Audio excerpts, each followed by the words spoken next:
Welcome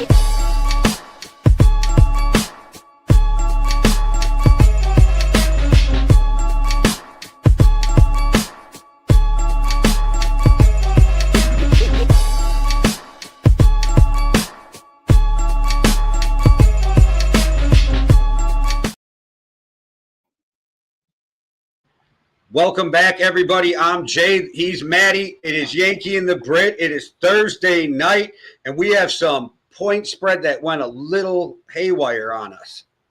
Yeah, this point spread went crazy, right? Because I only see it on today. I don't really look at the point spreads until it was 3.5 to do it on the show. But I've been hearing that it was 3.5, and I was like, well, to be honest, that did sound low.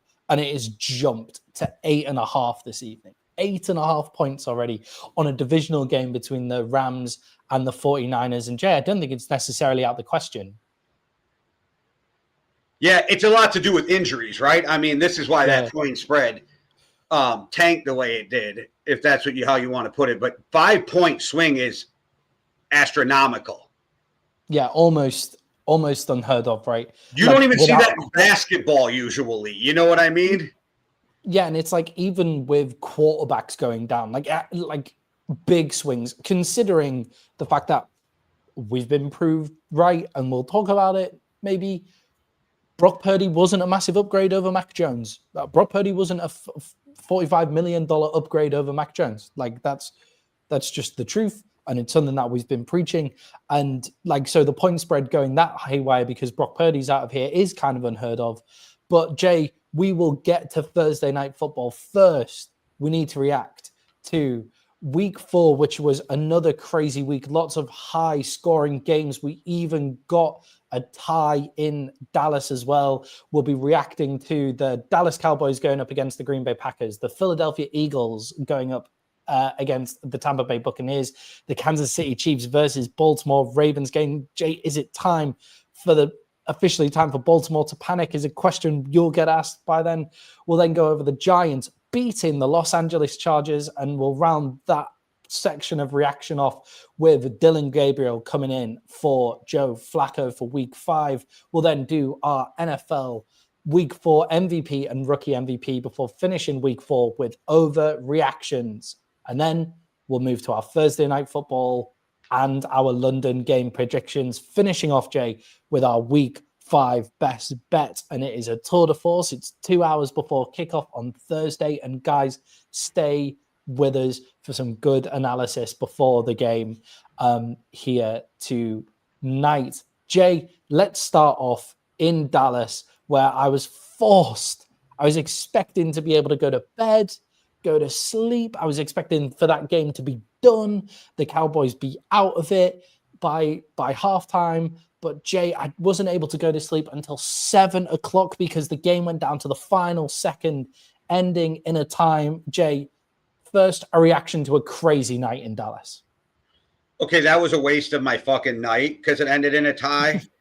And like I told you before, a tie is like kissing your cousin unless that's something you're into in the UK. Then I'm not going to shame you for that. But I hated it. I hated it. It pissed me off. And the fact that Matt LaFleur and Jordan Love didn't understand the overtime rules pisses me off. Yeah. They admitted they didn't understand it without saying, I don't understand it. Your answer told us you didn't understand it, and then Matt LaFleur goes, I was just scared we weren't going to get another playoff. But there was some nifty clockwork there. I still think they would have had 1 second, but I think if they would have ran the clock correctly, it would have went to 0 and a second would have got added back on. Does that make sense? The whistle. But whatever. There was some nifty clockwork, whatever. But I don't know, man. The fact that coaches and players at this point, and especially coaches, don't understand the rules. Because even I said to you guys in the group, did something change with the overtime? Because I was so confused on how they were running the game. Did something fucking change in the overtime rules that I missed? So that was crazy to me. And I think this game absolutely proves that the Cowboys won the trade. Yeah, and I think that it was a crazy game. And it's not a shot at Micah. Before people think, I am not shitting on Micah. Still the top 3 defensive player in the NFL. I was having a great time shitting on Micah in the chat, but I don't actually believe any of the stuff I was saying. It was just because we were going up against him in that game. But Jay, I think on the 1 second, I think that was crazy. That was just so madly and badly done. Like, they left it far too close. If Jordan Love takes one more step, if he throws it out to the corner, then they miss out. If the ball pops up in the air after hitting the Cowboys linebacker, I didn't know that the clock officially ends apparently when it hits an opposition player. I thought it was when the ball hits the ground, and I think that's a crazy rule and maybe should be changed. But anyway. But yeah, if the ball hits the hands of the receiver and pops up in the air, it was so crazy to take it that close. When I know, like, Americans don't deal with ties. It's not what Americans. Yeah, you can do your moral stuff, but I do have a question. Your moral victory in a second. You can get into that. How the fuck does that rule make sense? Because if the ball hits the defensive player and pops up into the air, and then it's intercepted or caught, the clock has to keep going, right? So you're telling me, well, the ball's in the air, the clock stops, and then if it gets caught, the clock starts again? I am so confused on that.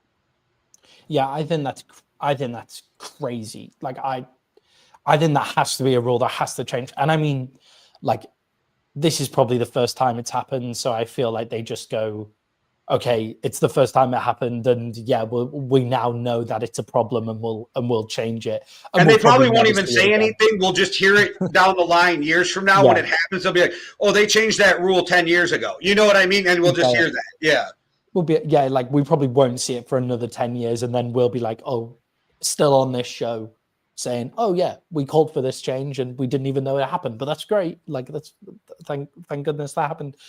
But yeah, I think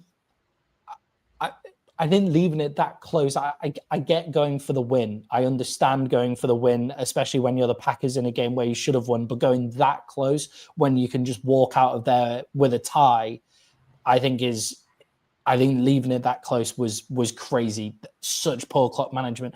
And they let so much time wind off the clock during that point as well. And Jay, I think the Dallas Cowboys played incredibly well. I think coming out of there with a tie, I do think the Cowboys can be happy, but getting ahead in overtime, playing really well, getting within a second, it makes it feel like a bitter taste when I would have easily taken the draw before the start of the game. And it's a very British thing to want to take a draw. I understand. But it's also a very topical joke on the kissing the sister.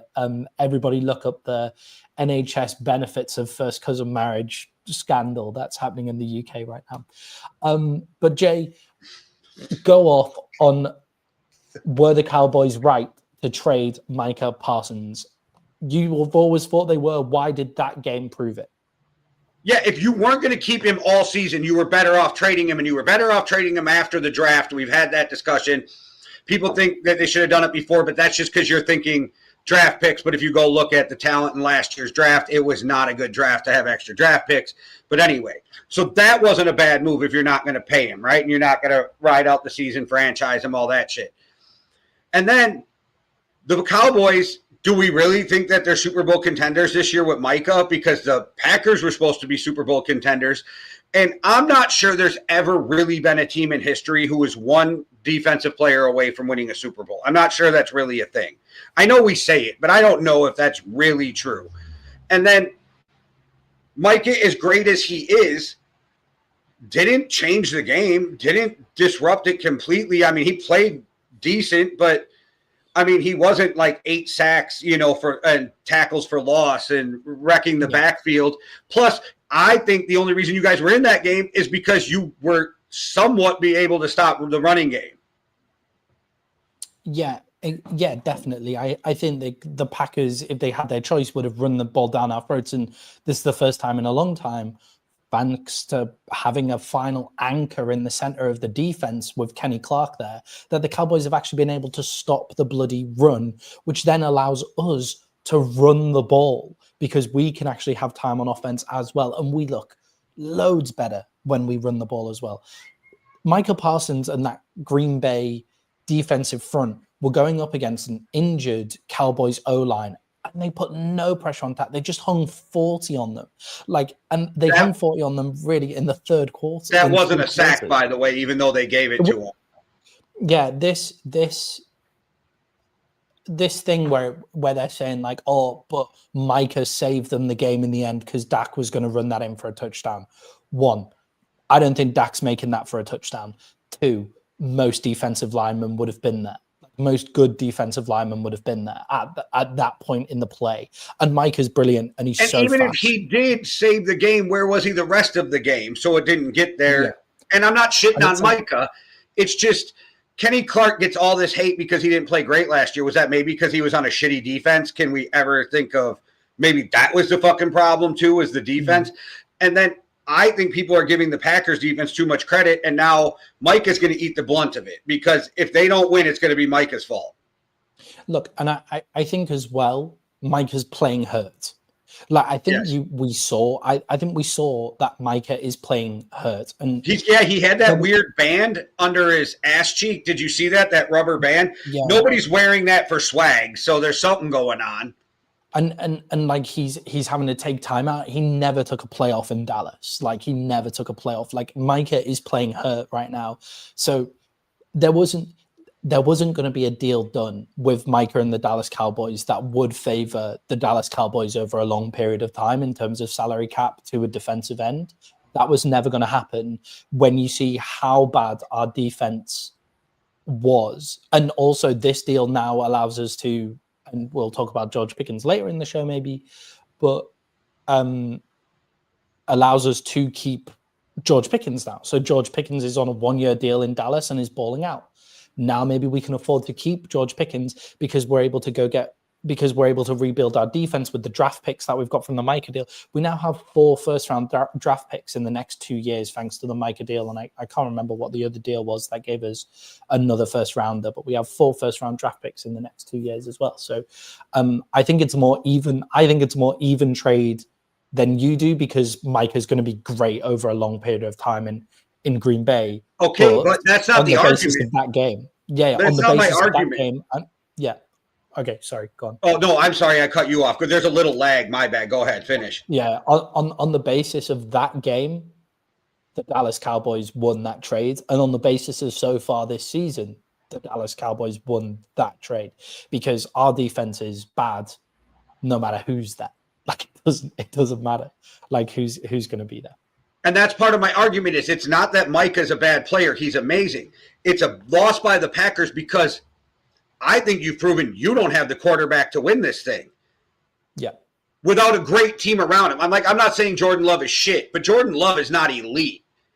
And you're not going to put him on your back. And we have seen elite quarterbacks struggle with carrying their teams, which we'll talk about in a little bit from a guy who plays in purple and not the Vikings. You know what I mean? Like there is the elite quarterback struggle. Josh Allen has not been able to carry that team on his back to a Super Bowl. Joe Burrow got him there, couldn't win him one. Like I'm just saying, like if Jordan Love's not elite and you don't have a great cast around him, then you're not going to win. And Mike is not going to change that. And now my argument is you just gave up draft capital that could have got young guys in there and a ton of money to try to fix your problems on your defense to make it easier on Jordan Love, and you didn't. You brought in one guy, and I'm not sure one guy is ever the answer. That's just – unless it's a quarterback, I'm not sure if one guy is ever the answer. Well, even when we say they're a running back away from a Super Bowl, you know, like – yeah, they're running back away from the Super Bowl because they have all the other players in place, right? Like, right. Like, you know, but like, I guess that the other player is like a left tackle. Like what you need to be great is a quarterback, a left tackle, and a coach. That's what you need to be great. That's. We heard Derrick Henry was going to bring a Super Bowl to Baltimore, and he's played great. Yeah, exactly. When you don't have you need to defense is a game of the sum of its parts, right? And the most successful defenses are all the bend but don't break defenses currently with the way that the league is operating. So I look, I'm upset that Micah Parsons still isn't a Dallas Cowboy, but the argument, Your Jay, cap space is something I forgot to bring up too, and you did. That is a huge part of this too. That I beat the drum the first time we talked about this. Is you can do so much with it, and I didn't even think of keeping George Pickens, but that's a good because I didn't remember that he was only 1 year, but. You keep Pickens, and it's still not going to cost you as much as Micah, so you're going to have more money to throw around to improve the team. Yeah, you keep Pickens, you keep Javonte Williams now, who I think is on a 1 or maybe 2 year deal. But Javonte Williams is going to deserve a step up in the money that he's getting. And I forgot, Overshown's coming back too, which I wouldn't put stock in him being 100% healthy till next year, but that's still going to help. Yeah, people in Dallas need to fucking calm down, by the way. This is a rebuild still. This is all a rebuild. We'll be back next year for more. We can't play with this defense. But Jay, on one of the arguments that Nick Wright, I think I heard, was making was that this is the first time in a long time that the Cowboys have looked as elite on offense as they have in 3 years. And it's because Dak Prescott is playing elite football, and that made me think, is Dak Prescott back to being a top 5 caliber QB, and was his down years because of those injuries, and now this is Dak Prescott that we've got for the next few years? Jay, how do you think Dak Prescott's playing this year? Where do you think he is? Do you think that we can see this consistency from him throughout the rest of the seasons for the Cowboys? Well, first I want to point out Nick Wright said that the Colts wouldn't win more than 3 games this year. I just want to put that out there. And they beat that. Okay, whatever. I think what's making Dak play better is that Dak no longer really thinks about running unless he has to. I think he's become such a good – his pocket awareness has gotten better.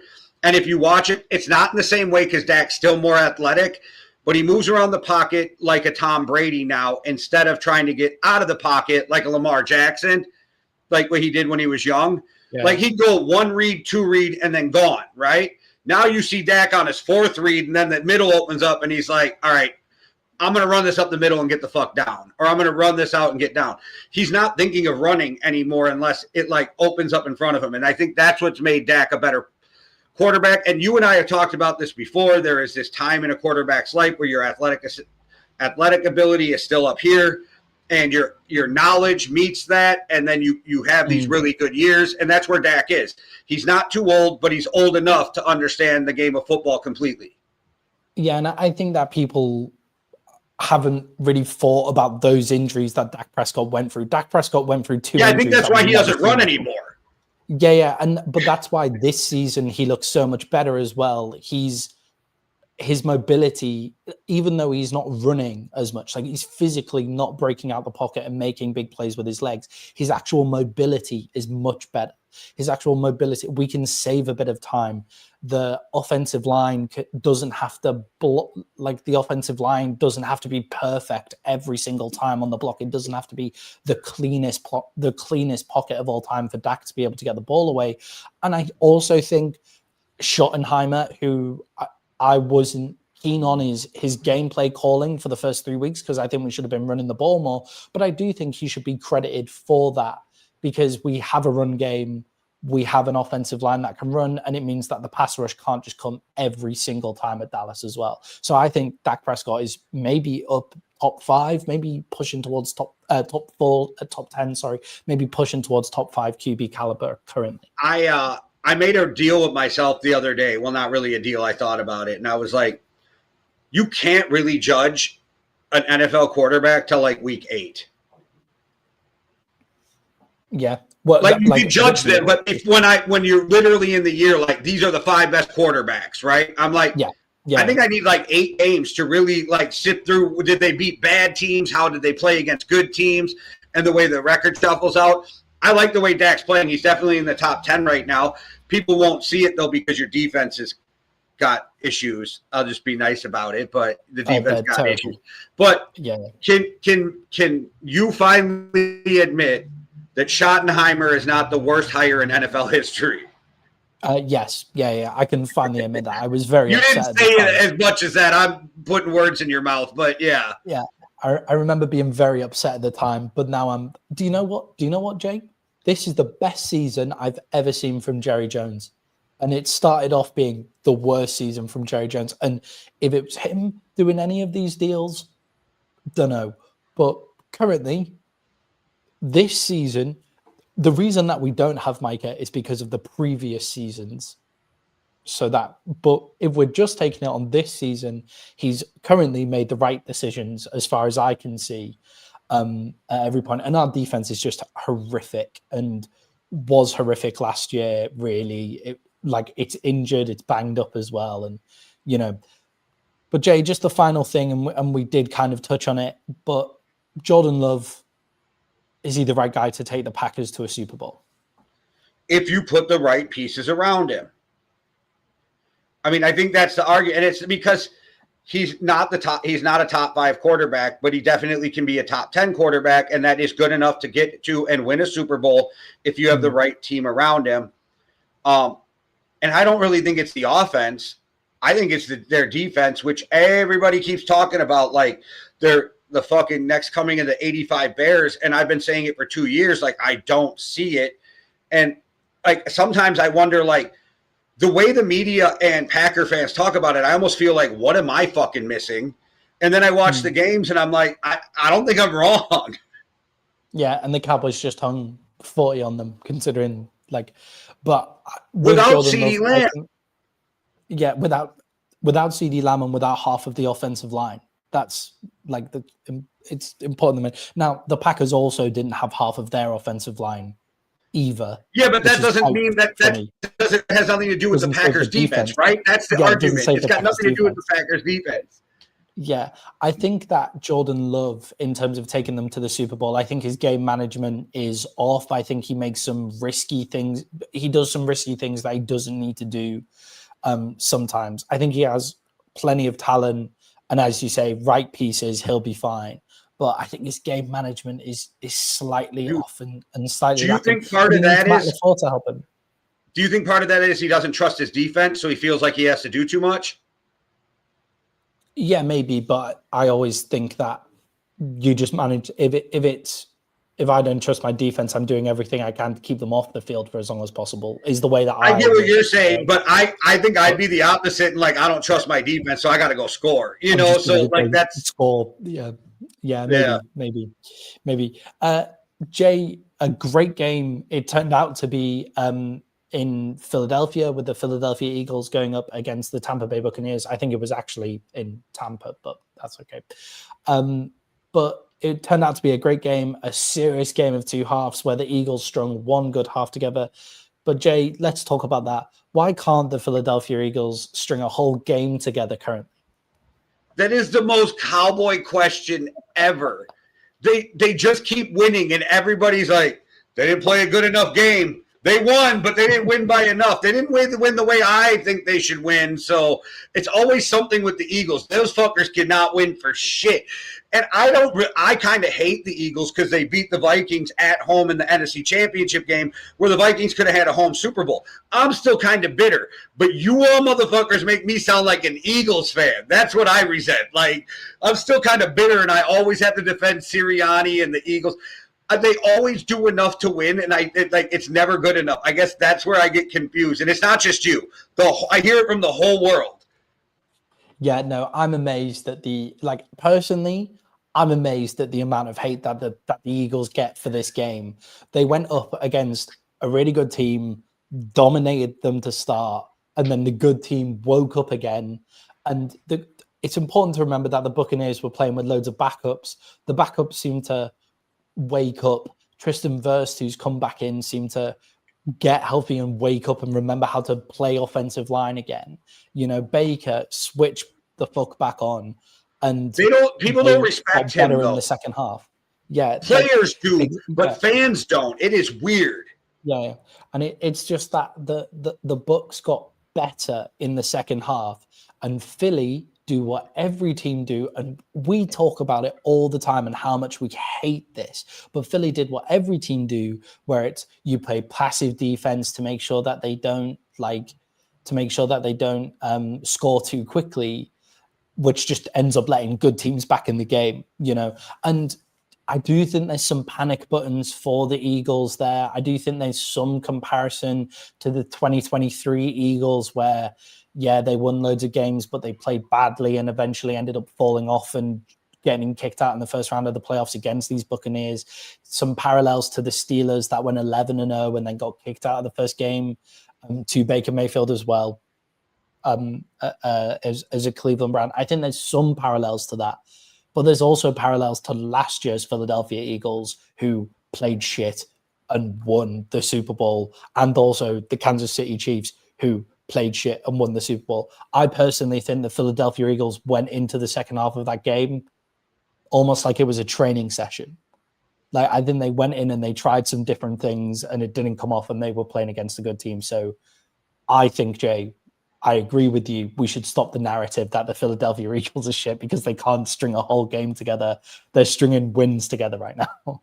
And then I get what you're saying, the parallels, but I think the huge difference is they have Saquon Barkley. So if shit gets really bad, they can just ride the running back.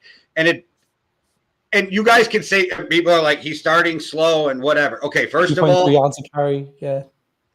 Yeah, but okay, go look at his fantasy points, 20 a week. Like, he's doing something. And then as soon as people start saying that, it gets to week 6 and Saquon Barkley just starts breaking backs. Everybody's still fresh right now. Wait until week 8 when motherfuckers are really banged up and Saquon starts busting 60-yarders, right? Like, and Saquon's going to do all the little things right too, which I think that was part of the problem in their years where it didn't work, is that they didn't do all the little things, right? And I think that's what I think. And I think people are blowing this. It's what to do about nothing with A.J. Brown too, but that's okay. And with Saquon, that 2.3 yards a carry is a pretty fucking cheeky stat, right? Because what that stat does is it takes out the 10-yard touchdown run that they got off that, the tush push variation that he ran. Like that was sweet too. That's so nice, where they run like a tush push and he manages to get to the edge on a 10-yard run. It takes that out, like the 2 point. It takes that out because they're like, well, that's a tush push variation. That's not really fair. And it's like, well, so it still only puts it as like 3 yards a carry if you take those tush push variations out. I've been seeing this from Eagles fans, and I got to answer this question for any Eagles fan who is watching, who keeps going, why wouldn't you save that play for the playoffs? Because you wouldn't have won that fucking game. That's why you don't. Because you'd have lost that fucking game if you don't pull out that play right there. And now, when they go to run the tush push, everybody's got to worry about that, which makes the tush push easier. Yeah, they have. I think they ran 2 tush push variations as well. They ended up doing a very like rugby scrum tush push variation where it's like a flip off to the tight end and they've just moved the tush push over slightly, because what was happening in rugby is you would do like a tap, like to start the play and then run towards the end zone and like get tackled. And then what people started doing is, well, if we just pass the ball, then there will be less people over there. And now what the Eagles have done there is they've just whacked both of their tush push varieties in the same game. And now everybody has to prepare for those. So the tush push now becomes even more effective. Like that's why you do it. It's not the same as what Ben Johnson and Dan Campbell were doing last year, because what they were doing is totally new trick plays and having to come up with new trick plays every single week to outdo their other. Ben Johnson's doing it again. Yeah, he's just like, well, he's actually having to do it to win fucking games. Like the Lions were doing it when they're 50 points up on teams and they're having to reinvent. What the Eagles have done is take plays that already exist and just add a wrinkle to them. Take an already unstoppable play and add a wrinkle. It's diabolical. When it comes to A.J. Brown, though, can we all stop getting worked up, because this happens every year. Every year something with A.J. Brown when he's not getting enough attention, and this is what's going to happen. Sunday in the first scripted 15 plays that every coach does 15, 20 plays scripted, A.J. Brown is going to be force-fed the ball 3 or 4 times, and he's going to be a fucking happy guy. Yeah, and with I don't know about that because they're going up against the Broncos, and the Broncos are pretty decent on the That's what everybody. Like, we'll see. The Rams do it every game. Yeah, like and you can do it. Like good teams get the good players the ball. I'm really sick of the narrative of like, well, you can't force him the ball. What? Do we remember Justin Jefferson against the Bills? They forced the shit out of the ball to him to win that game. Like, I don't think they will in this game, but in the scripted plays, they might do to go out and win the game if they find out that the Broncos are totally selling out. I think Sirianni's too smart to let A.J. Brown stay unhappy. Yeah, and I agree with that. I think the one thing the A.J. Brown rumor, the one thing of the A.J. Brown rumor is the tweet that he put out, I think it's like 3 or 4 days after winning the Super Bowl, saying, how long did it take me to like be happy from winning a Super Bowl ring? And it's like, okay, you can read that as he's winning Super Bowls isn't that important for him, and he's got his ring now and he wants to chase a legacy and become a Hall of Famer. That's one way that you can read that. Or you can read what he might be saying is, I'm happy. I'm like, a Super Bowl ring only made me happy for 3 more days. I want to get back to work to win the next one. I think that's actually what he's saying. I took it as answer C, as I got mental health issues that I need help with. Like maybe. He's got some depression maybe. And I don't mean mental health and like the dude's crazy. Like not like that. Like maybe he's really like dealing with some shit and was reaching out for people. Like I think that we all assume shit too quick though, because we all take it differently. But the media likes to take it right away, like, oh, he's taking a shit on his own team. And like A.J. Brown has always said shit when he doesn't get enough plays in a few games in a row. This isn't new. He did it last year too, but he never comes out and attacks people. He just does this fucking passive aggressive, like, obscure fucking tweet, and then guess what? Gets the fucking ball. I think it's just his way of saying like, I'm fucking unhappy. You better get me the fucking ball because you're paying me a ton of money. Yeah, like you want your receiver to be a kind of a diva, not like over the top, but what kind of receiver doesn't want the fucking ball? I think he's also said in an interview as well once, he said something like, Super Bowls and wins that's not why I play football. Why I play football is watching the demoralization of a cornerback when he realizes he can't deal with me. And it's like, sick. Like that's the wide receiver energy that I want. You know, that's what I want from my wide receiver. And then I want him to be able to do that. And I want to give him the opportunity to do that when it's right to do that. And A.J. Brown got to do that last week. Like week 3, he put on that show for the Philadelphia Eagles. I think it's all overblown. I don't think he'll actually ask for a trade. Although the one temptation surely has to be like the New England Patriots to go back with Meg Vrabel. But I also think like the difference between having 1 Super Bowl ring and having 2, I think is a massive jump in terms of legacy. Like there's lots of guys who have won. And there's not. And are we sure? With 2. Are we sure Drake May is better than Jalen Allen? Or Jalen Hurts? I mean, are we sure that Drake May is better? Because I don't know that I'm sure of that. I think that if you're a wide receiver, Drake May be better because Drake May will sling the ball. Jalen Hurts can sling the ball, but Jalen Hurts is the epitome of we're playing to win. I think like Jalen Hurts plays entirely within himself. Like it's a go to win, right? Whereas Drake May is, I'm slinging the fuck out of this ball no matter what you do. I mean, this is going to AJ Brown. I mean this as a compliment, and he's way more athletic and like he's stronger than any other human maybe, but he plays a lot like Kirk Cousins, Dak Prescott. Like we're going to make the play that's in front of us. We're going to move the ball and we're going to figure out how to win this thing at the end if we have to. Yeah, it's the same mindset. It's the goal is to win. It's not about, and we'll dice it up and we'll go with whatever the winning strategy is. I think that's good enough on that game. The Tampa Bay Buccaneers were injured to fuck, and it was amazing that they were able to bring it back that close. I think is a fair reflection of that game. Eagles you and I every point. you and I have been talking about this since it happened, and now the media is finally grabbing it. How good would the Browns be if they never got rid of Baker Mayfield? Like, motherfuckers, we've been saying that since the day they got rid of Baker Mayfield. Can we stop? I'm just like, how good would the Browns be if they didn't get rid of Baker Mayfield? Like, stop with the 4-year-old takes already. You guys are 4 years late. You know, like you're 4 years out of here. Terrible, guys. Just hire us, and we'll tell you what to say about this. For real. Jay, the Kansas City Chiefs went up against the Baltimore Ravens, and Jay, actually, one of the in terms of the betting lines, it was one of the bigger upsets of the week. Not the biggest. That is the next game that we're covering.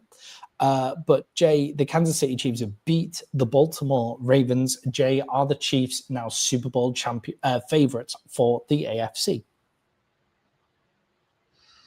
I don't know if they're Super Bowl favorites, but they're definitely up there, right? I think right now for me, it's the Bills. I mean, I like the Bills for me are the team to beat. But I can't be mad at anybody who's still riding with the Chiefs because the Chiefs is the Chiefs, and they've proven Patrick Mahomes' whole career that they're always in this thing, right? So I'm not mad at anybody for me, and it's not really close at this point. It's the Bills and then everybody else. Yeah, for me, in terms, I don't want to move too quickly because the Ravens defensively have been terrible.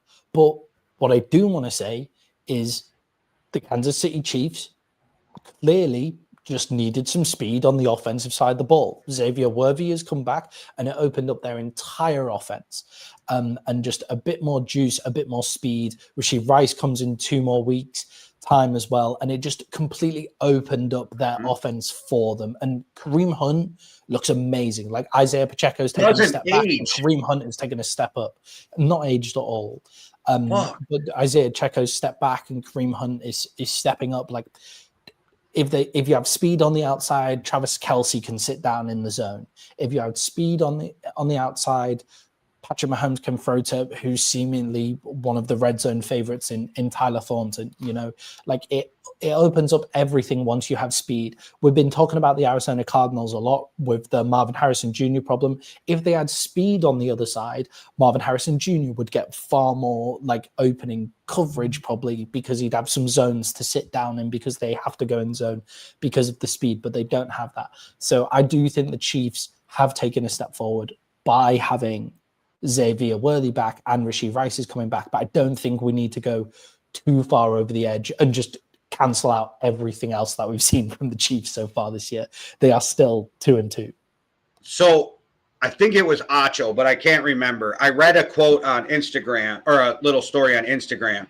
So what I read was in the offseason, Pacheco tweaked his knee, didn't need surgery or anything, but tweaked his knee.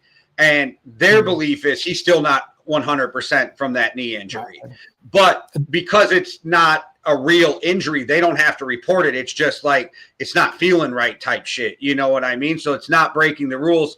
And then when it was really injured, they didn't have to report it because it was the off season. So they think there's a knee injury that's not totally healed involved in this Pacheco thing right now, which would actually make sense because it looks like for him, because he's still way faster than any of us. Yeah, he's running in quicksand compared to what he looked like. Yeah, and it's a different style of running. It's like the way that he not as angry. Run, I used to say it is he ran like he was angry at the ground, and it's like he can't put the pressure into the ground. So that would make a lot of sense if he was slightly injured as well. And the Chiefs' offensive line looked good. Or Jay, was it the Baltimore defensive line looked really bad? Like the Baltimore defensive line, they were dealing with a lot of injuries. They didn't get a single pressure. Jay, is it time to panic in Baltimore now? They're 1-3. Well, for the answer the question for the lines, I think it's both, right? I think the Kansas City Chiefs have talent that maybe are finally figuring it out together, you know. But the Baltimore defense is so bad, and people don't realize it because they just hear Baltimore and think defense.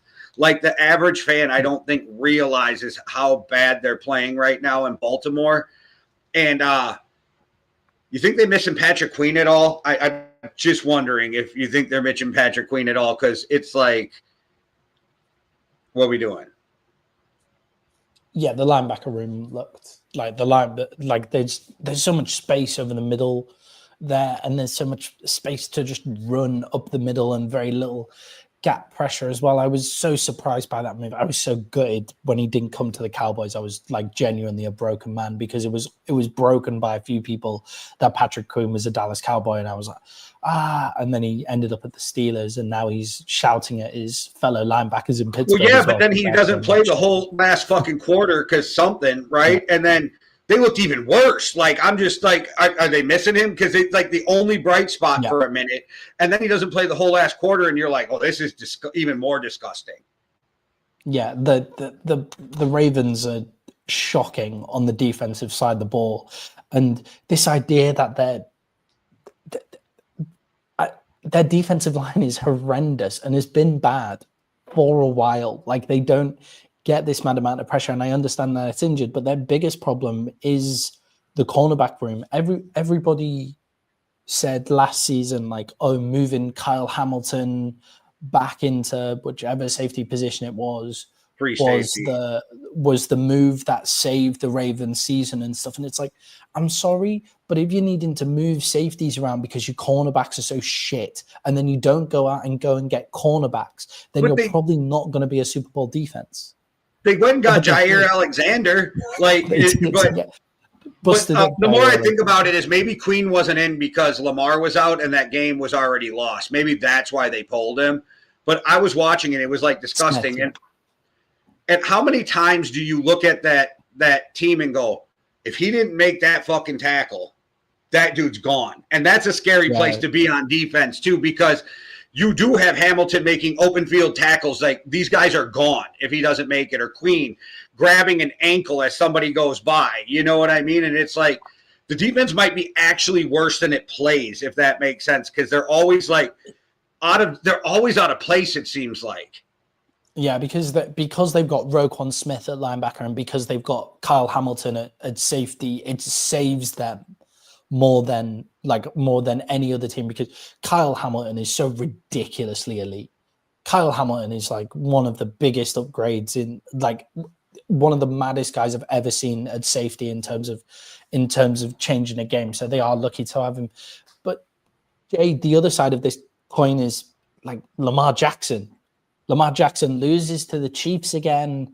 The Chiefs are meant to be on the ropes. The Chiefs are coming down from their dynasty. This isn't the same Chiefs. And they don't just get beat. They get blown out. This game wasn't even close. Jay, how does this affect Lamar Jackson going through the rest of the season? And can Lamar Jackson take the Ravens to the promised land? So as I was talking to you, I realized I'm a dumbass. And I meant I somehow switched Patrick Queen and Roquan Smith. So anybody who listened to my dumbass rant, switch them around, please, because I realized as Maddie was talking, I'm like, wait, I meant fucking Roquan Smith, but I'm so used to Patrick Queen being there that I fucked that. So, yeah, just my dumbass, my bad. What was your question now? Because I was still stuck on how dumb I just made myself look. I was talking about how Lamar Jackson is going to feel after losing to the Chiefs again. Like, this is the moment that the Chiefs were meant to be coming off, and this was the time where Lamar Jackson was meant to go there, beat them, and it wasn't even close. They got smoked, like, against the Chiefs. This game wasn't close. How's that going to affect Lamar Jackson? Is Lamar Jackson the right quarterback in the big moments to take them to the promised land? Because he loses in big spots more than just losing to the Chiefs. Yeah, is he going to play this week? Like, I don't think so. Yeah, that's what I'm saying. Like, so at this point, they don't figure out how to start winning without him. It doesn't even fucking matter, right? But yeah, you can't, like, even elite quarterbacks can't do it on their own, right? Because people can argue all they want that Lamar's not elite, but, like, get the fuck out of here. He has progressed so much as a passer in his career that we can't even argue that anymore. But he can't do it by himself, and it seems like they're not doing what's needed to, like, get it done because, like, we just beat the drum on the defense. So Lamar's in a bad situation, and I don't know. I don't think they can win with the team they have. So what do you do? And then again, we've said, is it time to move on from Harbaugh? Not that he's a bad coach, but it's time for a new voice.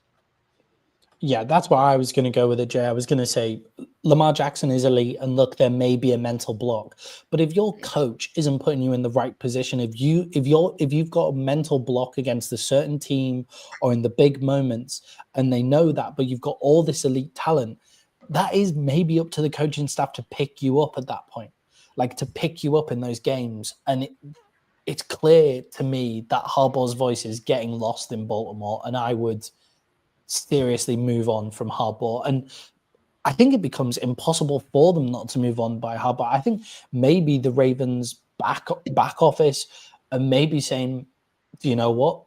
If we lose a few more games now, I hope we just lose pretty badly for the rest of the season so we can fire Harbaugh and the fans don't feel too bad about it. The other mad thing about Lamar Jackson and Lamar Jackson being injured now is their backup quarterback is Cooper Rush. And Cooper Rush was a great backup quarterback for Dak Prescott because they play the same game. You couldn't have a backup quarterback further away from Lamar Jackson than you do with Cooper Rush. And we'll get into it on Sunday's show when we go over and pick every single game with the betting spreads. But I can't imagine it looking good for Cooper Rush. So I got 2 head coaching names for you that I think Baltimore should really think about if they move on. Lane Kiffin, Mike McCarthy. I think Mike McCarthy would be good. And Lane Kiffin would be fun, right? Like Lane Kiffin, college coach. He might be the one to get you over the hump, but Mike McCarthy will get you back to playing sound, real, good football. He will get the defense tightened up. He will get Lamar in good positions to win. That's why I say Big Mike, but I think Lane Kiffin is one of those guys who actually could get you over the hump because he will come in with a whole new idea of what to do with Lamar. Yeah, and Lamar should be so exciting, like to work with, as well. Jay, the name that but I don't know if he wants the head coach. The name that I would throw in there, Bobby Slowick. I would be like the Bobby Slowick out in the wilderness somewhere, praying for Lamar Jackson because how's it looking in Houston without Bobby Slowick? But Jay, let's go. It's been a hard week for the Harbaughs. With Harbaugh losing against the New York Giants as well. The New York Giants pulling off the biggest surprise of the week. Shout out to the Saints who nearly did it against the Bills, but the Bills' quality came over the top like toward the end, but they managed to hold on to that ginormous spread. But Jay, the New York Giants with Jackson Dart and Cam Scatterboo beat the Los Angeles Chargers. Jay, is Jackson Dart the real deal? It's difficult after one game. Okay, so this isn't my overreaction for the week, but my overreaction is, yeah, absolutely, he's a starting NFL quarterback. That's my overreaction. I was so interested watching him play, and then I'm glad that other people have been coming on and saying this week, but doesn't he look like, and this isn't a projection for his career, Tim Tebow, but Tim Tebow in like a winning streak, like a play style of Tim Tebow, not the career projection of Tim Tebow. So, well, he throws better than Tim Tebow. Yeah, exactly. Like it's not the career projection; it's the playing style. What they ended up doing against the Los Angeles Chargers is they ended up having a power run offense behind Scatterboo and Jackson Dart. Like they just went, we're gonna power run the ball. Like they weren't doing nice outside the pocket run plays for Jackson Dart. It was up the middle, power running with Jackson Dart, which actually got him hurt at one point, and he had to sit a couple of plays out the game. Does that surprise you? That's what Dayball did with fucking Josh Allen for the first couple years. Yeah, I didn't see it in any of his college tape that's what would be happening, but it doesn't surprise me as soon as I thought the other comparison that people could go for with Jackson Dart is Josh Allen. And again, that's not a career progression, but very similar with what Brian Daboll does. So I'm not going to judge whether he's the real deal right now. I think there's a big cause to say, let's not overreact to Jackson Dart after one game where he didn't really get much of a chance to throw the ball. And actually, when he did throw the ball, there were a couple of really good throws and there were a couple where he skips it along the ground. as he's thrown, and he completely misses the throw. But Tim Tebow, Josh Allen, very similar style of play, but exciting times for New York, right? Like, don't overreact, but be excited. Yeah, and even if he ends up sucking, it's something to be excited about right now, right? Because you haven't had much. Yeah. And with Cam Scatterboo as well, with Scatterboo back there as well, like you've got that's an exciting team. Obviously, you've just lost Malik Neighbors, and the reason that Scatterboo's in is Tyron Tracy's there. But actually, if you think about when their players come back from injury, Jackson Dart, Malik Neighbors, Tyron Tracy, Cam Scatterboo, that's a pretty exciting offense that they've got. And also their defense made huge plays. Sexy Dexy nearly running it in for a 40-yard return on a tip up in the air. As well. Jay, the Giants may be a bit better than people gave them credit for? Maybe, to be determined, but they're going to be a lot more fun than we thought they were going to be. Yeah, and Jay, for the Chargers, I think everybody thought that they were going to win this game, and I didn't see many people going the other way on this one. Was this just a freak game for the Chargers? Like, you're going to get these games where a team comes out, rookie quarterback's first game. You think it's a freak game, or do you think this is bad for the Chargers going forward? I think this is what happens when you make Justin Herbert win a game, and it's sad. Go on, you'll have to elaborate on that one. I've been saying it. When do we stop giving this fucking guy a pass for not doing what we expect every other quarterback to do? If this was Josh Allen, we'd be murdering him. Lamar's getting murdered. Like, if this was Dak, they'd be killing him. But Justin Herbert, nothing. Like, what the fuck has he done since he's been in the league except get paid? He's got all the talent in the world and doesn't do shit. Yeah, and I think it's that point, isn't it? He's got all the talent in the world, and I think for a lot of his career, the start of his career, he's been fucked over by a bad Chargers organization. But I agree with you. It gets to a point, and it's at a point with Herbert now, and it's at a point with Trevor Lawrence as well, where it's like, okay, you're 6'4", 6'5", you've got the long blonde hair, you look like America's dream of a quarterback, right? We understand that. You can also throw a cannon of a football, and you also put amazing stuff on tape. But there has to be times where you have to win. Now, I think Justin Herbert has shown more in the league than Trevor Lawrence has, and I think that Justin Herbert probably is a top 7 quarterback in the league. And I do think there's elements of Brandon Staley's head coaching career and the fact that Harbaugh's just started to let them have the ball. For me, this was a freak game. The Chargers completely the Chargers completely outgained the Giants in this game. I think by over 100 yards, they outgained them. Two tips at the line for interceptions that are returned for big plays, where the offense can start at the 2-yard line to go in for the touchdown. Where I was playing the Chargers defense in fantasy, I got my fantasy win, so that's fine. But Justin Herbert, just don't try and tackle Dexter Lawrence when he's running past you. Just let him in, So I do think that's a great game. So a 5'10" quarterback gets a tip ball, it's his fault. A 6'4" quarterback gets a tip ball, it's not. And then Justin Herbert gets a pass because of bad coaching, but Trevor Lawrence doesn't. I wouldn't. So just on that, I do give Trevor Lawrence a decent pass for the Doug Peterson and Urban Meyer years as well. I think that Justin Herbert showed more during the bad coaching than Trevor Lawrence did as well. I think they both had shit coaching. I just think everybody makes excuses for Justin Herbert is my argument. Yeah. And I'm not saying he's a bad quarterback. I'm just saying, at what point does he have to take the fucking blame for any of this? Because elite quarterbacks are going to get crushed. If this was Josh Allen, today they would be talking all kinds of shit. Yeah, I also think for the tip balls, I think we're moving into a different area of the league now. I feel like we're seeing more tip balls than ever this year. Right, but I'm just saying, not just you, but people give a pass to the 6'4" guy, but not the 5'10" guy. Yeah, it's.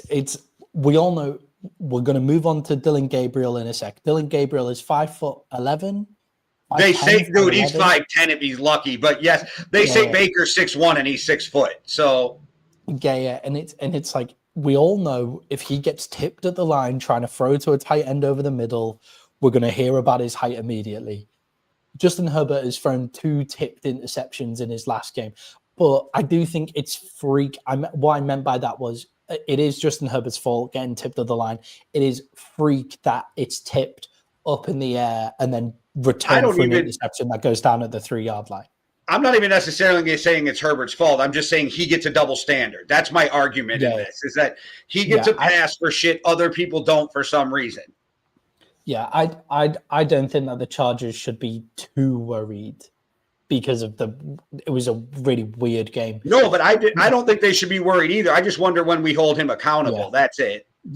Yeah, let's should we be the official hold Justin Herbert accountable watch for the rest of the season and just start sending it out to all the studios and being like, this is exactly what you say about every other quarterback. Herbert watch. Do you know what? It's funny that you put Josh Allen in getting killed, because I also think there should be a Josh Allen watch as well. That's the thing too, but he still gets beat up more than Herbert. I agree with you, but he still gets beat up more than Herbert. Justin Herbert does get away with being America's dream quarterback. It's because he looks like sunshine from. Dude, he's the middle child in a family, so they just forgot about him. Yeah, it's fair.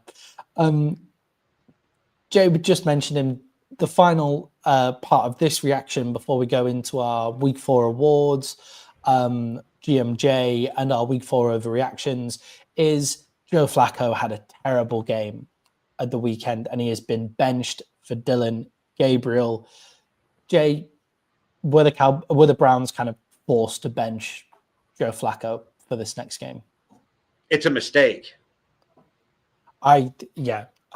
It's a mistake because of who they're playing and where they're playing. And the Browns can really win this game. The Vikings have three of their starting offensive linemen are out and one of their backups. They literally had to fly a guy from the fucking practice squad over to London.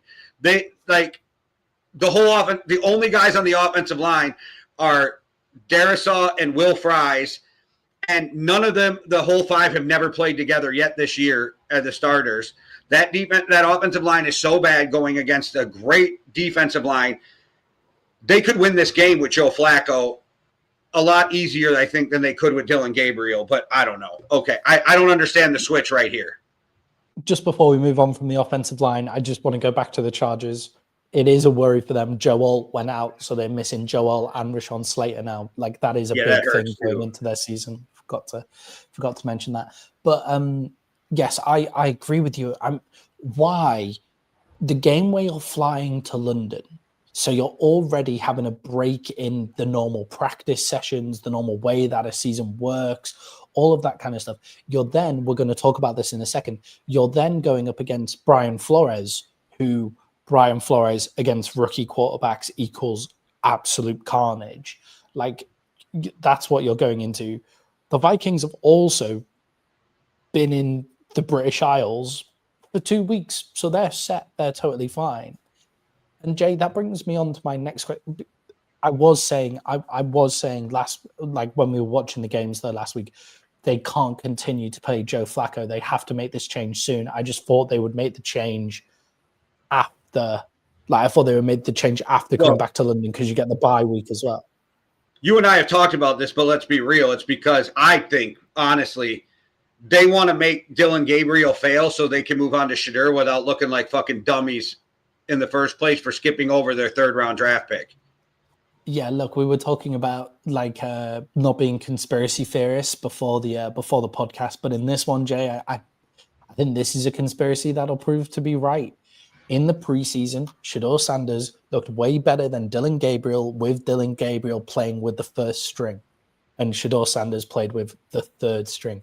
And I think in this game, the reason why Shedeur is the 3rd string instead of just putting Joe Flacco down to the 3rd and Shedeur up to the 2nd, I think they're going to protect him, because if Dillion Gabriel goes out there and the carnage happens, which will happen, and Dillion Gabriel gets hurt, they don't want Shedeur Sanders to have to go up to this. They want to keep Shedeur Sanders clean and make sure he's ready to go in for when the time is right for Shedeur Sanders to go in, which is in 3 weeks' time, after Dillion Gabriel has shit the bed because they've put him in the worst situation possible. Yeah, and you get a quarterback, like, internal clock going way too fast in his first game, that can last sometimes going into other games. Like a vet can get his internal clock speed up if he gets hit a lot, and then you'll see him get rid of the ball too soon. But the next game, he's back in his zone. He's back to normal. A young guy, it can fuck with your psyche over more than one game. And it just seems like they're setting this kid up to fail, which is so crazy to me. Yeah, and I think that's so, like, it's so mad. Like, setting a kid up to fail is rough, and it just shows the thing of like one of the biggest problems with the NFL and NFL GMing and NFL coaching and everything is no one can really admit that they were wrong. They have to prove something was the player's fault before they can move on. If they were being for real, they'd give Joe Flacco one more game and then they'd put Shador Sanders in and they'd just go, we admit we were wrong. We shouldn't have wasted this third round pick on Dillion Gabriel, or trade Dillion Gabriel or whatever. Like, right, because if you really believed in Dillion Gabriel, you'd wait to put him in, I think. Exactly. But he is more athletic than Joe Flacco, so maybe if that's their argument that maybe he can escape more. This game scares the fuck out of me, but that's a conversation down the road.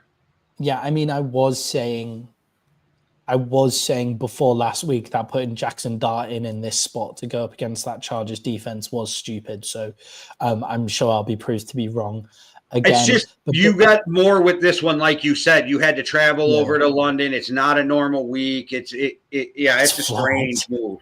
It's Flores' defense. It's unlike anything that he will have ever seen. Like it's mad. It confuses vets like a lot of the time. And we'll talk about that in the second half of the show when we get on to our week 5 previews, because we'll talk about the London game as well. But Jay, we work really hard on these shows. It's currently 2:10 in the morning in Latvia. So maybe, Jay, people should think about buying us a coffee. Me and Jay, they should, and I never know where you are. 5 years ago, and in that time, we've gone up to about 7 shows a week. And with the help of our loyal community, we've been able to keep growing. But we want to grow even more. And that's why just giving $5 or £5 could really help us out in our Buy Me a Coffee fund. And all you have to do is hit the Buy Me a Coffee link in our YouTube descriptions. That'll be on every single video. You can give £5, $5. You can give it once, you can give it every month.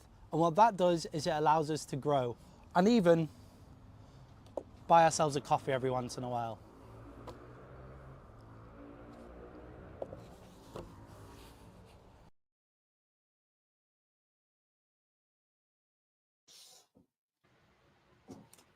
Yeah, buy us a coffee.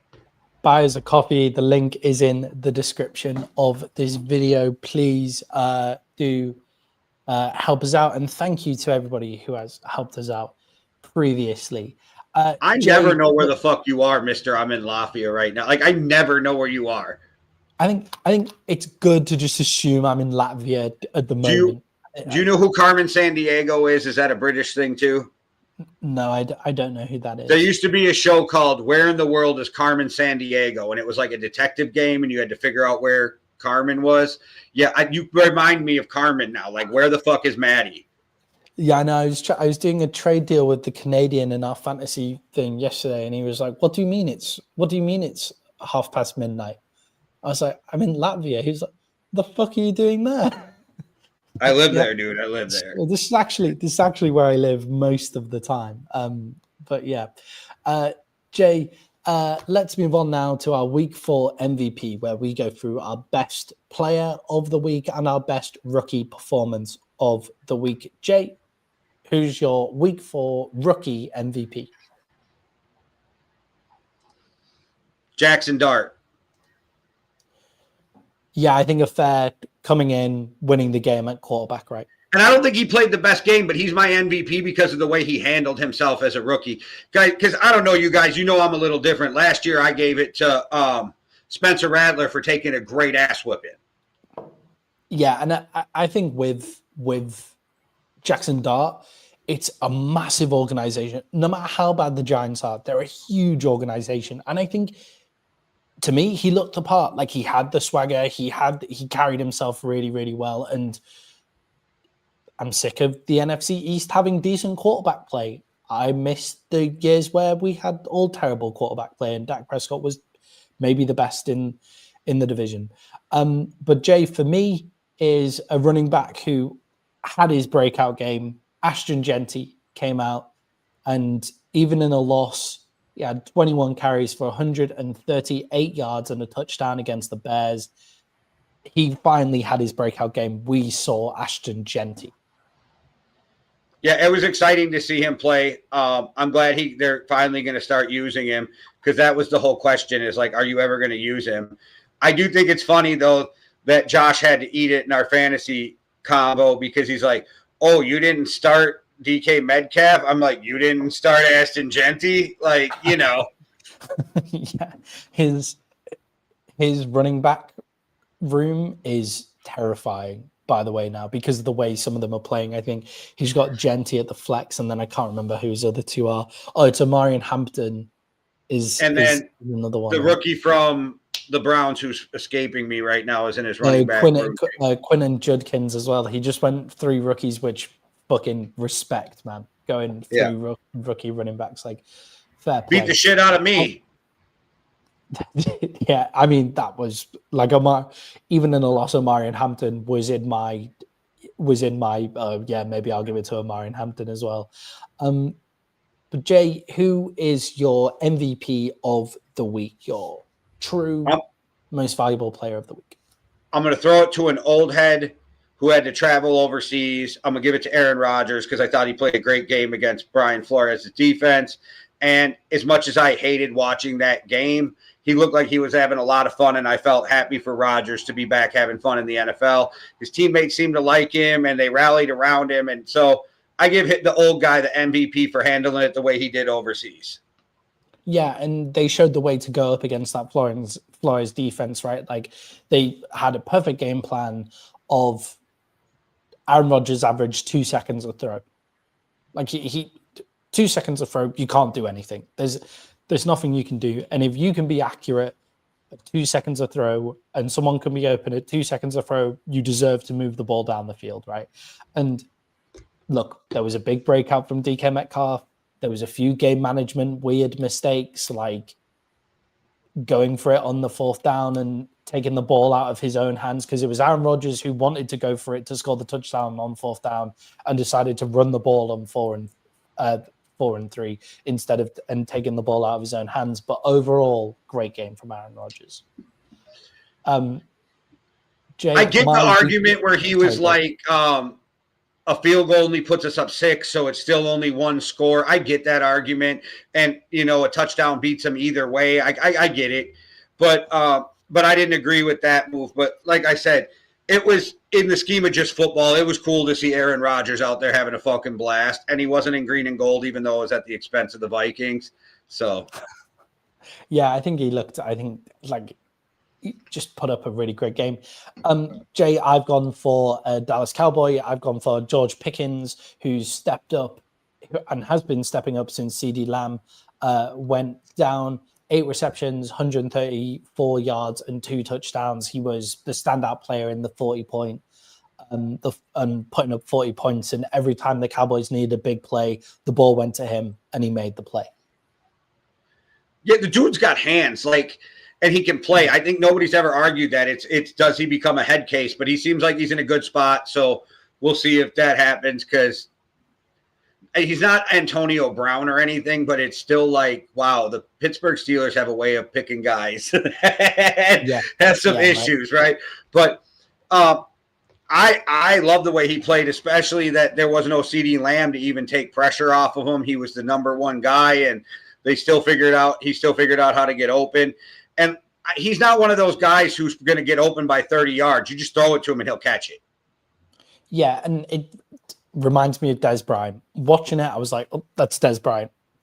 Smaller body Des Bryant. Yeah, absolutely. Yeah. Because Des Bryant always looked like a tight end who could run. Like, Des was huge. Yeah, and currently Dak Prescott because Dak Prescott has now stopped running, he looks more and more like Tony Romo every season. But hopefully his injury history stays better than Romo's did towards the end of his season. But George Pickens looking like Des Bryant. I'm so excited for CeeDee Lamb to get back on the field in that offense with Javonte Williams looking good as well. So we move on to my favorite segment where I get to ask our resident podcast system. The Yankee and the Brit now do 7 shows a week. And Jay is the general manager of those shows. So I get to ask our general manager some GM questions. This segment is GM Jay. Jay, I have one question for you this week. It's about the Cincinnati Bengals. Jay, would you just be tempted to blow it all up in Cincinnati? Yeah, especially since, what are they saying, at the earliest Burrow's back week 16? Yeah. I have a feeling you leave him out for the rest of the year because you're just not going to be in contention by week 16, and you just let him get a full offseason of healing up. Yeah, I don't know. Like, the Bengals have such a fucking fucked franchise. They're so dysfunctional. They handled everything so poorly. I think maybe by the trade line, maybe you trade off T. Higgins and you trade off Hendricks, and you just fucking move on for next year with guys like that being gone. I don't know, like, that's kind of blowing it up, right? Because you don't have a ton of other pieces that aren't young besides Burrow and Chase, and you ain't getting rid of them. So you get rid of the 2 expendable older pieces, and you just move on next year with more fucking ammunition in the draft. Yeah, you have to revamp that. You have to revamp the offensive line. And currently, the only way we're getting offensive linemen out of college is either you're picking the guaranteed guys like Joel in the top 5 picks. That's where you're picking them, or you're just throwing draft picks at it until someone comes out that you're able to develop, because O-line development in the NFL is non-existent. It's not there. So they don't need T. Higgins. We made that argument at the time when they paid T. Higgins. You do not need T. Higgins. They do need Trey Hendrickson.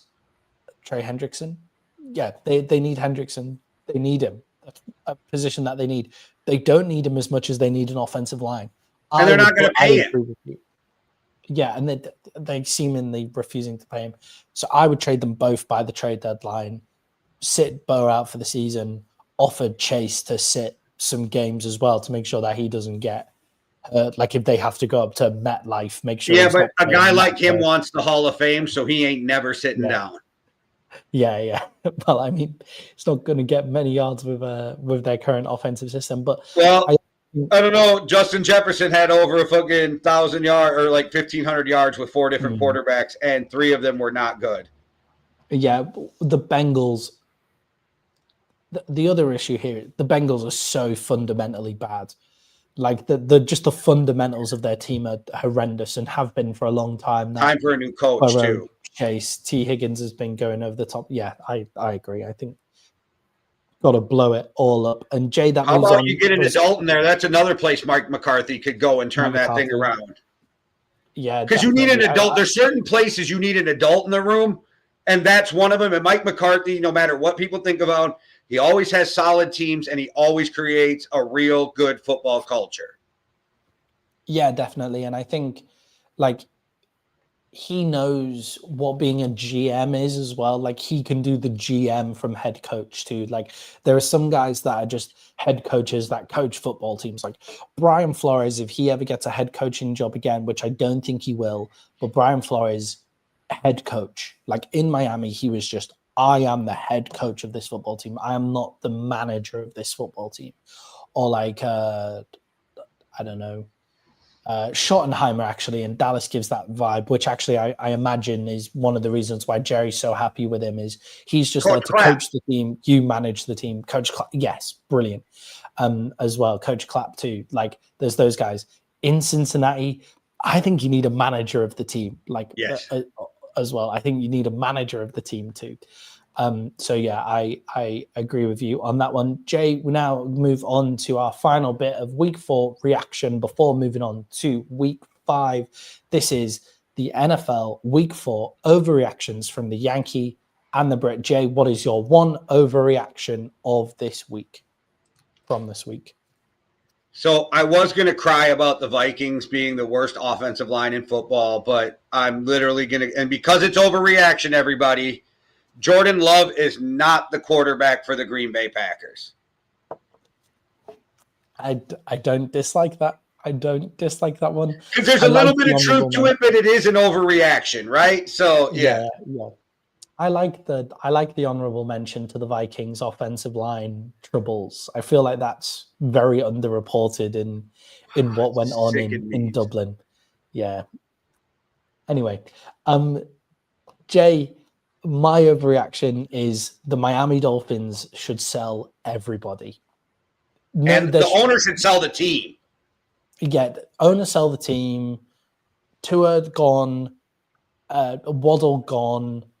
All of them. Achan gone, just blow it all up and start again, because that team can have the most talent in the world, win games, and still look garbage. And what ends up happening is Tyreek Hill has now, that injury was horrific. Like, just seeing that injury live was I hate to say it, but I don't know if Tyreek's ever the same again because he's older and his speed.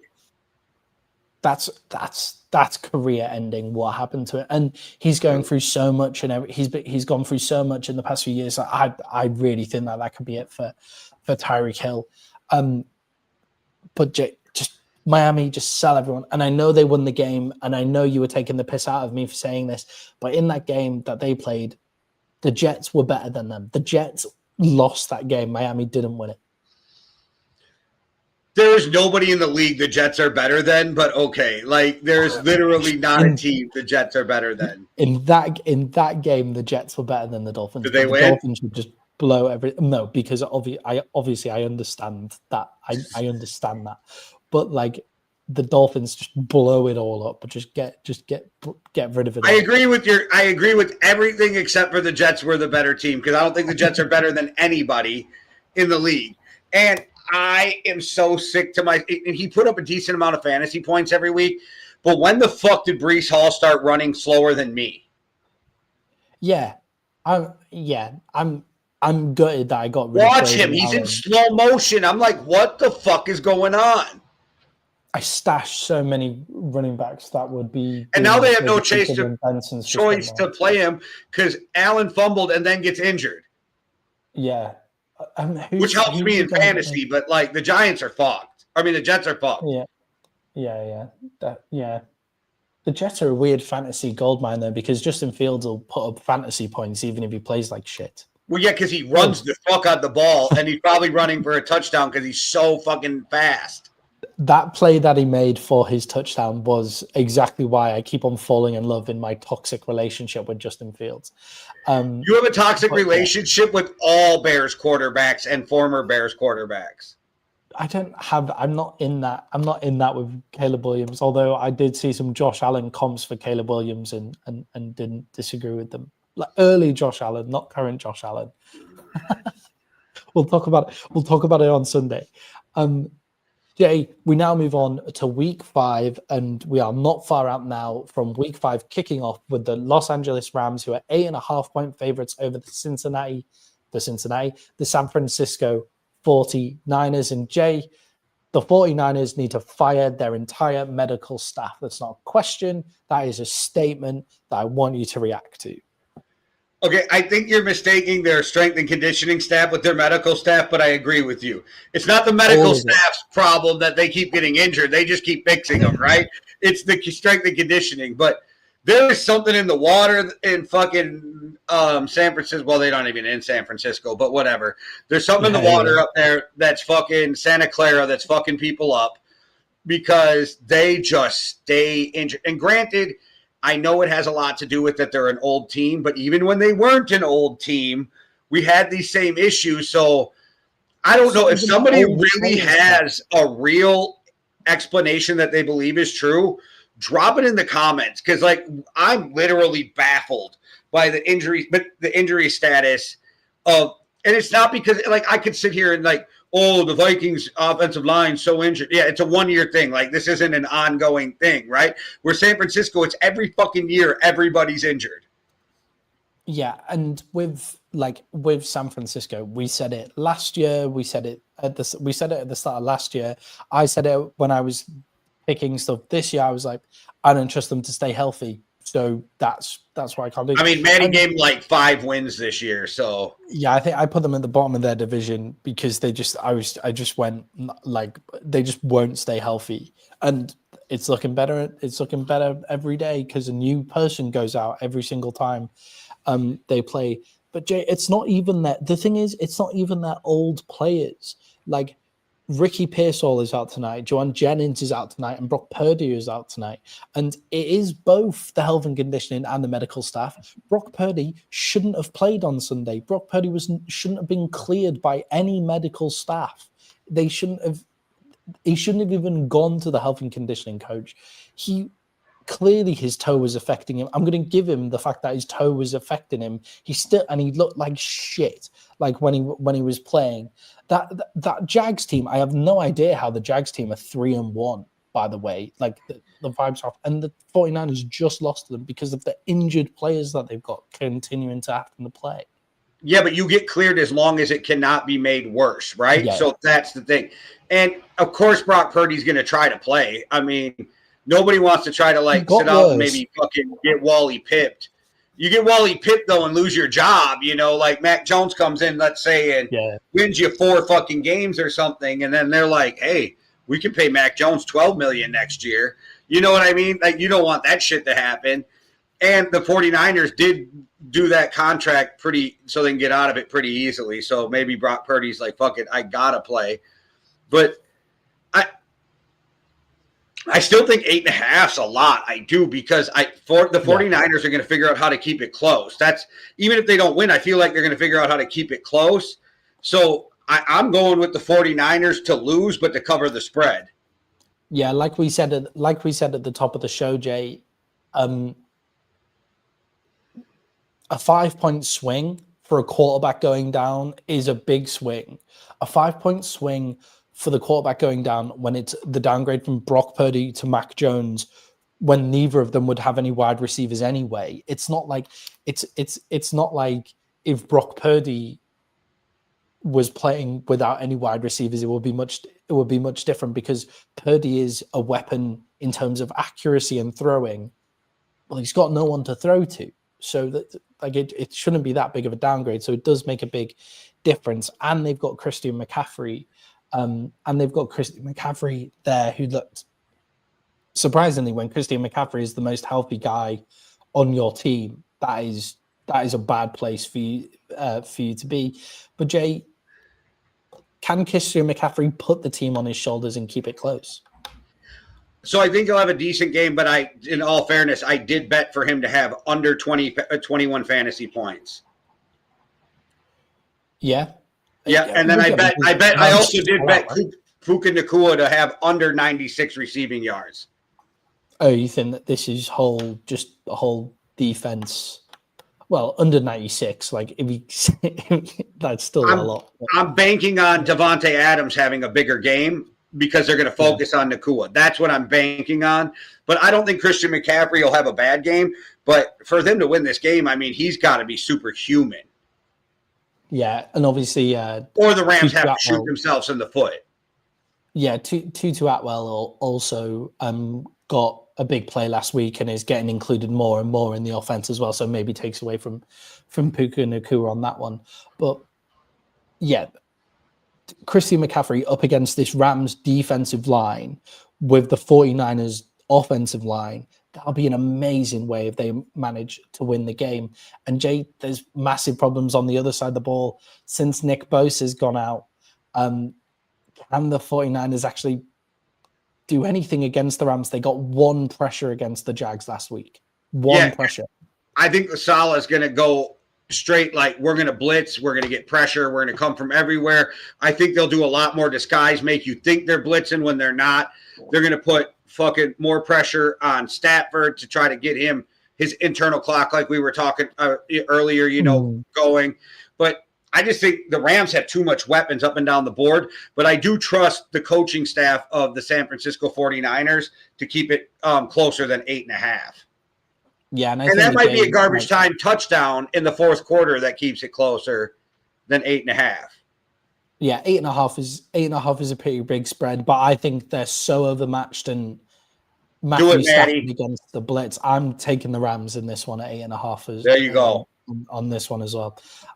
Yes, that's what I'm doing. I'm doing it. I'm putting it in. Is in the spreadsheet. I'm taking the Rams. Jay is taking the 49ers in that game. Jay, we then move on to the London game, which you've already said you're not particularly confident with. The Cleveland Browns are going up against the Minnesota Vikings, and the Vikings are 4.5-point favorites. Obviously, we've already spoken about the fact that the Browns will be playing their rookie quarterback Dillion Gabriel in that game. Jay, Wentz is still going to be playing, I believe, for the Vikings, although JJ McCarthy is doubtful, not out. It's actually sounding like Wentz is going to play until about week 7. He's going to play. Sounds like they might even keep JJ out for the Chargers game that everybody wanted prime time, Harbaugh versus JJ. I don't think we're going to see that. Yeah, I think there will be plenty of time to see that eventually, but just not this week. Yeah, so I feel like it will be Wentz as well, so more battles there. But Jay, is this simply a game of Flores' defense versus a rookie quarterback? Will the Browns be able to move the ball at all? I think it's Flores' defense versus the offensive line, or versus the rookie quarterback, and I think it's the Browns' number one defense against a fucking beat down offensive line who's got a third stringer starting. Like I said, they had to fly a dude in from their practice squad to get to have enough fucking offensive linemen. It is just sick on what's going out there. Michael Juergens is playing. Yeah, I know none of you have heard of him. That's exactly the point of that. And you got an undrafted rookie free agent playing too. That's always fucking signs for, Myles Garrett being shut down at the line. Like, get the fuck. But it's a whichever team can actually figure out how to put up some points will win the game. And that's where it scares me is, does Dillion Gabriel, is he athletic enough to break off one play that scores a touchdown that carries them to a victory? That's where I get nervous about this. And the Vikings, you just got to run the ball because when you got linemen, the first thing they can do well is run block. So just run the fucking ball as much as you can. I'm actually taking the Vikings to win, but I'm taking the Browns to cover the spread. Oh, wow. Okay. The Vikings played one-score games except for like 2 games in the last 3 years are all one-score fucking games. Yeah. I have been toying with the idea of putting the Vikings actually as one of my best bets, but the offensive line story makes me take them out of my best bet. I don't think I can put them as a best bet until I see that offensive line go up against Myles Garrett. Like that's gonna be rough to see. And Wentz, I don't think Wentz played fine last week considering the offensive line issues. Like he's a good backup. Yeah, he's a great backup. He's one of the 32 best quarterbacks in the league. I think there's quarterbacks that are worse than, for instance, Spencer Rattler is worse than Carson Wentz. Like I agree. Yeah. To be honest, Justin Fields is as a quarterback that wins you football games. Justin Fields is worse than Carson Wentz, as well. And that see, I'm moving on. But Jay, for me, I think the story is the Vikings offense is weapon central. Jordan Mason has looked great, like in this team, and I don't think they necessarily ran him enough. Jordan Addison is one more game in. Jordan Addison made that big play. Jordan Addison looked really good. Justin Jefferson looks really good, and the Browns, they won't move the ball. Like I'm not sure I can see them moving the ball. Like the Vikings, the way that the Browns have been able to move the ball and is because they're staying close in games, short fields. Judkins has got the ball up and running. The Vikings look so good up against the run now. The Vikings have so shored up against the run, which is very impressive. And the only way that I can see to beat the Flores defense is through getting the ball out of your hands in 2 seconds. The Browns don't have that. I'm taking the Vikings to cover the spread in this one. I'm not going to put them down as my best bet. on the Viking side, a benefit is CJ Ham returns this week, so he'll be the third down back picking up the blitz. And TJ Hawkinson blocked his fucking ass off last week against the Steelers. So shout out TJ Hawkinson. Yeah, shout out to TJ Hawkinson. Indeed, Jay, that brings us on to our final segment before we set in to some Thursday night football. We look ahead to our NFL Week 5 best bets. Guys, these are the bets that you should go and put in now while the odds are good. Jay, who have you got for number one? I got the Colts over the Raiders at -7. The Colts are going to put a smackdown on the Raiders. The Colts, I didn't think I'd say this, are one of the top 5 teams in the AFC right now. Yeah, and Jay, I love that pick. It's one of the picks that I've been toying with. It's right up there with the Vikings. Like, I'm not sure. I'm going to be totally honest with you guys. I've got 2 picks there right now, and then I've got a few that I'm toying with. So by the time I get to my third one, I'll have to have made the decision, and the Colts are definitely up there for that. Jay, what is your second best bet of the week? I got the Giants plus 1.5 points at the New Orleans Saints. So you got the Giants losing against the second or third worst team in the NFL, and Jackson Dart is going to have that team hyped and ready to go. Scatterboo has that team excited, and their defense has not looked super horrible this year. So I think that's a gimme right there. You're giving me points on the team I think is going to win, so give me the Giants. Yeah, I think that's a great pick. I was so surprised when I saw that one. The Giants coming off a win, the Saints feisty against Buffalo, but crumbled at the end of the game. Jay, who have you got for your third best bet of the week? I am taking Maddie's Cowboys minus 2.5, 2.5 against the New York Jets and his man crush, Justin Fields. I love that pick. I'm never taking the Dallas Cowboys as a best bet again because the game against the Bears has crushed me. But I saw that and I thought that is true disrespect on the Dallas Cowboys name. I almost took the Eagles over the Broncos at minus 3.5, just so that's an honorable mention.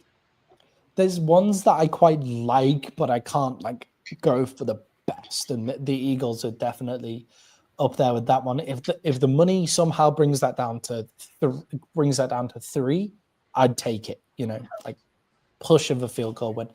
But Jay, I love those. So that for you guys is the Colts at -7, 2.5. Jay, for my best bets this week, we have one that is the same. I have the Giants at plus 1.5. The Saints are a bad football team. The Giants are a bad all-round football team, but have solid elements of their rebuild already in place. So Giants I think the Giants will win that game outright. I've then got the Panthers, who are 1.5 points. Dogs against the Dolphins. Jay, the vibes in Miami are terrible. I know they just got the win, but everything I watched, they shouldn't have come out of the building with. They shouldn't have come out of the building with the win. The Panthers, yes, they got beat down. They got beat down by who did they lose to last week? The Patriots absolutely boat raced them last week, but I think the Patriots are better than people give them credit for. I think the Panthers will get right and win.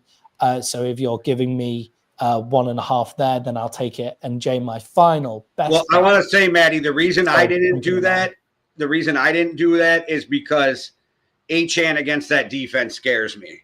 But I thought about it.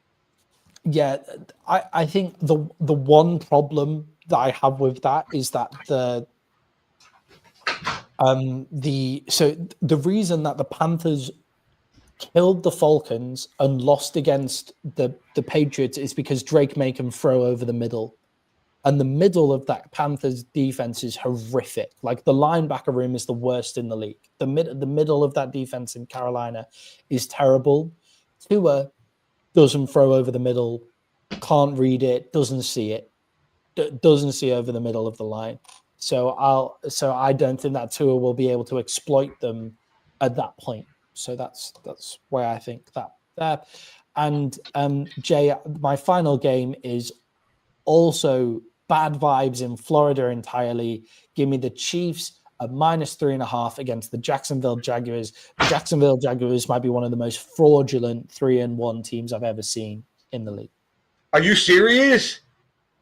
The Jacksonville Jaguars. I was waiting till Sunday. That offensive line is playing amazing. Liam Cohen's run game is probably the best schemed game in the NFL right now, and he's making Achane look like a fucking Pro Bowler. Travis Etienne looked like a Pro Bowler. I meant. Yeah, Etienne. Yes, the Jacksonville Jaguars have played against bad football teams. Like the Jacksonville Jaguars have done all of that. The 49ers, I would look amazing at offensive line. That's a lie. That's a lie. I knew what you meant. You can be hyperbolic. It's fine. I'm getting the point. Like that defensive line for the 49ers without Nick Bosa registered 1 pressure. And you can say that that's for the Jacksonville Jaguars offensive line. But this is a bad defensive line that they've gone up against. The Jacksonville Jaguars have gone up against terrible football teams and looked bad going up against those football teams as well. Like, I'm amazed at how they've come over the line at 3-1. I'm amazed by it. Their defense is bad. Their defense is good. But the Chiefs just look so good against the Baltimore Ravens. Give me the 3.5. Well, so Jay, I'm going to bet you go up against me. Stay tuned and tune in on Sunday to hear what I got to say. Yeah, guys. So that is the end of the show. Tune in on Sunday. We usually go on about 2 hours before kickoff. So check us out on Sunday and hit the bell. Jay, send us out like you always do. All right, everybody. Thanks for watching. Hit the like and subscribe. If you don't mind, just share it. It'll feel good. It'll feel good for everybody. And if you don't mind, buy us a cup of coffee. The link is in the description.